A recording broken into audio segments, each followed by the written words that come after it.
Now, the federal government is preparing a campaign to fight the coalition's anti-carbon tax message. The tax on the country's 250 biggest polluters comes into effect on Sunday. And Labor MPs are being told to rebut coalition attacks by focusing on the environmental benefits of the tax, as well as the large compensation package. Greg Hunt is the opposition's Environment and Climate Action spokesman, and he joins us now from Canberra. Greg Hunt, good morning. Michael. Well, yesterday in Parliament we saw what many people would regard as a pretty farcical debate about the effect of carbon tax even on dogs and cats at the RSPCA. This debate is getting out of control, isn't it? Well, with great respect, we visited the RSPCA yesterday, and I think your viewers would probably be surprised to know that they will face a carbon tax bill across Australia of $180,000 this year. That's higher electricity costs and higher waste costs. So that's a volunteer organisation which is going to be hit with a bill of $180,000. And that's not our estimate, that's the estimate of one of Australia's great volunteer organisations. And they are concerned about how they meet those costs. And what this shows above all else is it's not some mythical group of large companies, it's ordinary Australians through their electricity bills, charity groups and small business owners that actually have to bear the cost of the carbon tax. Speaking of ordinary Australians, we all visit the big two supermarket chains from time to time. We have both Woolworths and Coles this morning saying they are not going to pass on any carbon tax price increases because, certainly in Coles' case, they can't see any supplier pressure coming through on the carbon tax. Look, that's entirely a matter for them. But let me give you an example of a small business I visited in Campbelltown only a few weeks ago.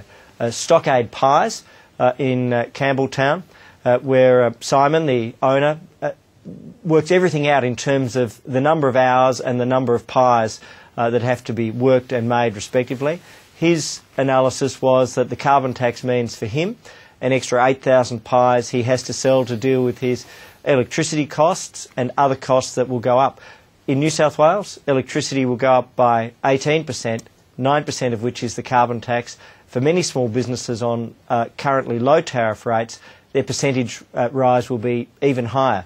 That's the real world for people in high streets and main streets right around Australia, higher electricity prices, and either they have to bear the cost or they have to pass it on to their customers. Well, Greg Hunt, going back to the supermarkets, the real world sees many of us going to those big supermarket chains. Doesn't the statements from both Woolworths and Coles shoot down a lot of your arguments about the increase on prices of food and groceries?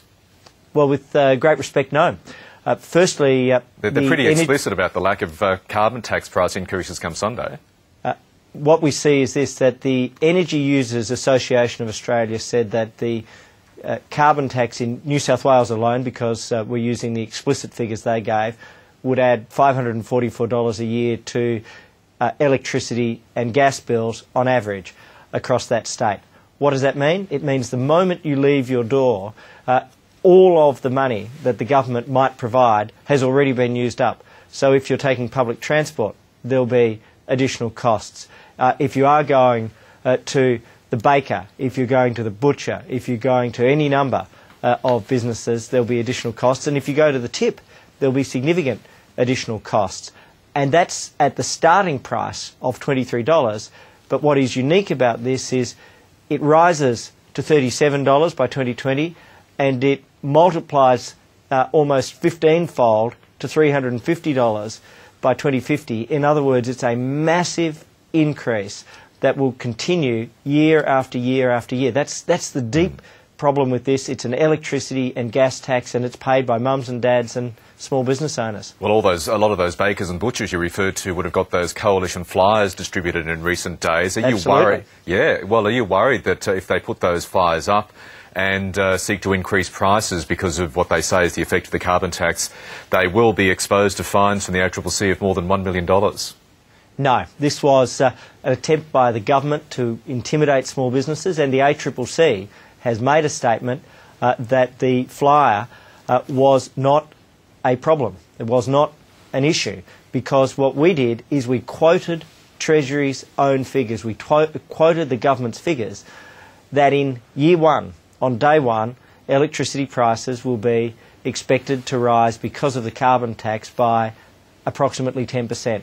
And that's the government's own analysis, but of course that doesn't take account of the fact that the price will increase next year and the year after and the year after of for the carbon tax. And then there's a huge issue of what the Electricity Supply Association is proposing, a different body to the Users Association, that there is likely to be another 10% jump in just under 2 years from now. Okay, well, there's going to be a bit of a phony campaign, I suppose, in lieu of a real election campaign after 2 weeks or so with the carbon tax coming into effect. But just to pick up a very strong campaigning note from your leader, Tony Abbott, just when exactly, Greg Hunt, will the town of Whyalla be wiped off the map? Look, I think that there are real issues for steel and for minerals and, in particular, for products such as aluminium. What we're seeing this week is that the government is having to bail out Alcoa in Victoria to the tune of pretty much the amount that the carbon tax is imposing. So there'll be a $42 million or thereabouts carbon tax bill on Alcoa, and then there's a $42 million bailout of Alcoa, and that will be paid in cash before the end of the financial year. So in other words, in the next few days, they'll be giving Alcoa the entire amount of their carbon tax back, and if it wasn't a problem, they sure as heck wouldn't have to be doing that. Okay, and we're talking about being explicit. Tony Abbott did say Whyalla would be wiped off the map as part of his campaign against the carbon tax. Certainly we have viewers in Whyalla. They'd be very keen to know when the opposition believes that town will no longer exist because of the effects of the carbon pricing scheme. Well, actually, he was quoting the AW State Secretary, Wayne Hanson, who used those express, clear and explicit words. He happily embraced those words, though. I think this is a very real and significant threat. And let me explain, I think, the way it works. On day one, we have an increase in electricity prices, gas prices, and we have an impost on manufacturing. So for households, there's an express, clear and immediate effect. For small businesses, it kicks in.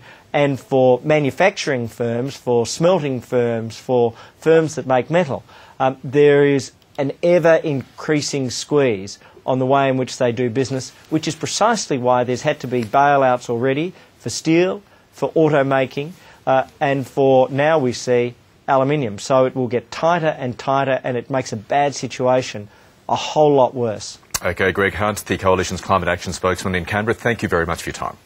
Thanks, Michael.